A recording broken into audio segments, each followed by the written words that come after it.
Hi friends, welcome back to my channel. My name is Karis for those who are new here, and I make Crochet Amigurumi plushies. In this video, I'm going to be teaching you how to read patterns in 10 minutes or less. So let's get started. For this learning example, I'm going to be using my free Jumbo Chubby Dino pattern. This is on my YouTube already, fully written out on one of my videos, as well as a full tutorial on my channel. So I can also link that in the description box below if you want to check that out. But this pattern will be our example for today. When you get a pattern and you open a pattern document, usually patterns have a title page or a front page that looks like this, where you'll have the name of the pattern and what you are making. Then it usually has a picture, and then a lot of times in the bottom here there's usually just kind of a little snippet that just says like, welcome to my pattern, thanks for purchasing, and then a few notes that you might need to know. Now here we get into the second page of the patterns. So the second page is going to have a list of your materials that you're going to need for the project. So it's going to mention the yarn that you're going to need for the project, and sometimes they'll also mention the type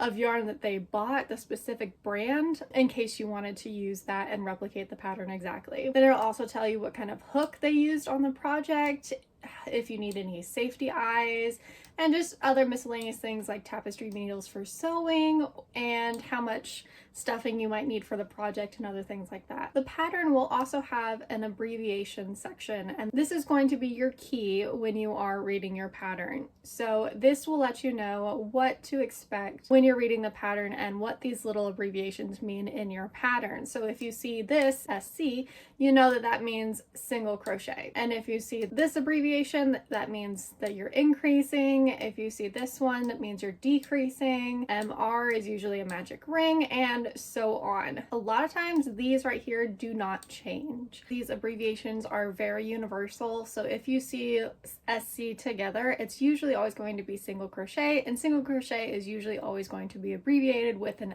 SC. Same applies to all of these others. Moving on to our next page of the pattern. So here we're getting into the actual pattern now, and we are starting with the body, and it tells you that we're starting in the main color. So whatever color you want the body of your dinosaur to be is the color that you should start with. Now to get started with reading the pattern, this is the very first row right here. This is R1, which means round one.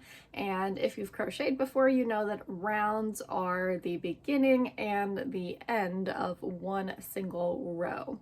So R1 just means round one, and then it says to do 6 single crochet in a magic ring. Again, if you forget what those mean, just go ahead and go back to your abbreviations, and you can see that SC means single crochet and that the MR means magic ring. Going back to our pattern, there's also this 6 in parentheses at the end of the line, and this means that you should have 6 stitches when you are finished with round one. So if you place 6 single crochet in your magic ring, you should have a total of 6 stitches. So once you're finished with round one, then you're going to move on to round two. And this one says that you increase 6 times in each stitch. With amigurumi patterns, pretty much the main stitch that you're always going to be using is a single crochet. So unless otherwise stated, the stitch you will be working is a single crochet. So when it tells you to increase times 6, that just means that in each stitch, you're gonna put 2 single crochets for every one. And that's how you end up with 12 stitches at the end of the round, because 6 times 2 is 12. Once you're finished with that, you'll move into round 3. This one, in parentheses, says to single crochet and then increase, and do that 6 times. This means that the first stitch that you're going to make is just 1 single crochet, and then in the next stitch you're going to place 2 single crochet, which will increase that stitch. Then you're going to repeat that pattern 6 times around. So you're going to put 1 single crochet in, and then 2 in the next, 1 in the next, 2 in the next. So anytime you see anything in parentheses like this, that just means that the whole set is going to be repeated. And then you'll see here that your final stitch count should be 18 stitches, and that's because since you increase 6 times, you add 6 stitches, and 12 plus 6 is 18. And when reading a pattern, you just keep going, working one row after the next, just following what it says in each row after. So once you're done with round 4, you move on to round 5, round 6, round 7, etc. Sometimes it can seem that the pattern is going to get a little bit more confusing or intimidating, and you can see rows like this where there's just so much information and you just get a little overwhelmed. But basically what something like this means is that you're going to start with 6 single crochet, then you'll increase in the next stitch, and then after that you'll do 10 single crochet, so 1 single crochet in the next 10 stitches, then you'll increase in the next one, and then after that there is a repeat, which is 8 single crochet and increase. So you'll do that once, and then you'll do another 8 single crochet increase, because it says you do it 2 times. And then after that you do 10 single crochet. Sometimes you will get a section that looks like this where many of the rounds are the same thing, so they will group them together. So for rounds 28 to 34, you're just going to be single crocheting around, which just means that you put 1 single crochet in each stitch all the way around. So rounds 28 through 34 turns into being 7 rounds of single crocheting around. And don't forget that you count round 28 as one of the rounds, which is why it's not 6, it's 7, because 34 minus 28 would be 6, but 28 counts as a round, so you have to include that. Another thing that you'll see in patterns is once you are done with certain things, then you can go ahead and place your eyes, and they will tell you exactly where to do it. So this one says between rows 11 and 12, so just count starting at the magic ring, and that you want to place them about 14 stitches apart. So you place one eye in between row 11 and 12, and then you count 14 stitches across and place the next one. You'll see other things too, like once you're done with row 39, you can go ahead and stuff the head and the body, and so on and so forth. Usually you'll know when you're done with that particular part when it says that you're slip stitching into the next stitch and you cut the yarn. Once you're done with that particular part, then the following pages will tell you how to do the rest of it. So this one is for the top paws and in the main color as well. It also says that you need to make 2. So you'll go through all of this once and then one more time so that you have a total of 2 top paws. Same thing here, moving on, there's a bottom paws that you have to do, and this will be in the main color as well.